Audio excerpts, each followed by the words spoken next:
Good morning. So, actually, Thursday night and Friday were the holiday of Shavuot, which I'll add to what I wrote. So I'm just going to read it.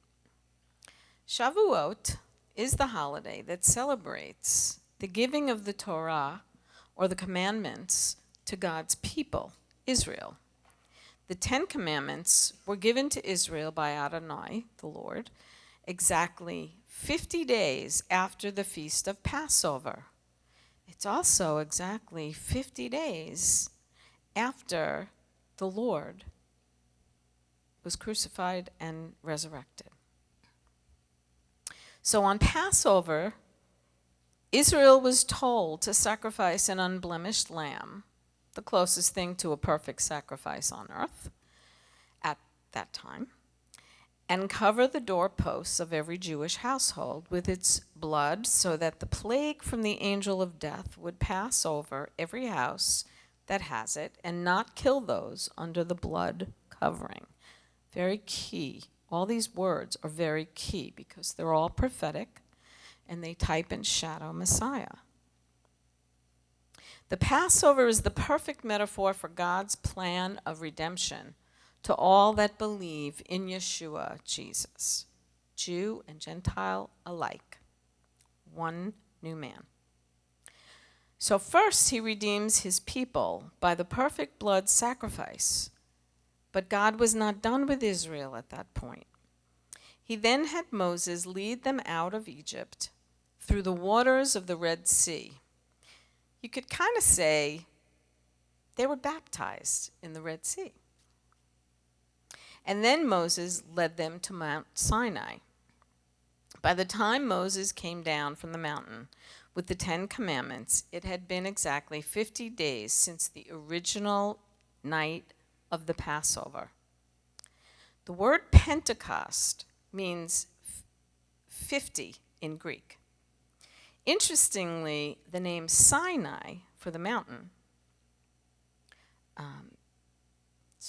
lost my place, means thorn or sin in Hebrew. And it's where the Lord taught Israel the law and showed them their sin, their fallen nature. So how do we look at Shavuot, or Pentecost, now in light of Yeshua's sacrifice? The giving of the law pointed Israel to their sin. It taught this to them through their minds, their intellect. However, when Messiah finally came to fulfill his promises to die once for all mankind as the only perfect and acceptable sacrifice for our sin, resurrect from the dead and ascend into heaven, he had told the first believers to stay in Jerusalem, where all Jews come yearly anyway to commemorate Shavuot. Not a coincidence. God planned it. The giving of the law, so that he could finally send all believers the Holy Spirit of God within them, which could then write the law on our actual hearts, not just know it in our heads. And because they obeyed Yeshua, you know how many got saved? 3,000 people. God planned it that way. He knew there'd be Jews from all over the world coming to come for Shavuot. It was mandatory in the word. He said, you must come. And that's why he said it, because he knew that one day Messiah would come, and they would all be there, and the Holy Spirit would come, and tongues of fire, and they'd start speaking in other languages. The reason there were people saying, how come they're speaking in my language? They don't know. These are Jews from Jerusalem. How do they know the languages of all these people?